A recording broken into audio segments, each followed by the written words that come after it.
Hi! ఈరోజు మనం grape fruit try చేద్దాం ఎలా ఉంటుందో. ఫ్రూటే కదా ఏముందిలే అని ఈజీగా తీయడానికి అస్సలు లేదు. ఎందుకంటే ఈ ఫ్రూట్స్ కన్జ్యూమ్ చేయడం వల్ల మనకు చాలా బెనిఫిట్స్ ఉన్నాయి.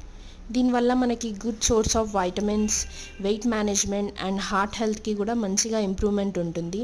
అదే కాకుండా ఇమ్యూన్ సిస్టమ్ కూడా మంచిగా బూస్టప్ చేస్తుందంట ఈ ఫ్రూట్. సో అట్లీస్ట్ మనం అవైలబుల్ ఉన్నప్పుడు ఒక్కసారన్నా ఈ ఫ్రూట్ని ట్రై చేయాలి. కట్ చేస్తుంటే లోపల కలర్ మాత్రం ఎంత బాగుందో, సూపర్ ఉంది చూడ్డానికి కలర్ మాత్రం.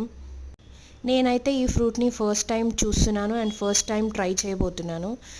కట్ చేసిన తర్వాత సేమ్ లైక్ ఆరెంజ్ లాగానే ఉంది. మనకు ఆరెంజ్ ఎలా అయితే ఉంటుందో సేమ్ ఆరెంజ్ లాగానే ఉంది.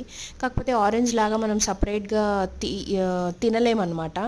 సో మనకి ఇష్టమున్న షేప్లో కట్ చేసుకొని తినొచ్చు. నేను మాత్రం చిన్న చిన్న క్యూబ్స్ కట్ చేసుకున్నాను. ఇష్టమైతే సాల్ట్, పెప్పర్ కూడా యాడ్ చేసుకోవచ్చు, బాగుంటుంది. Overall the fruit is very nice taste.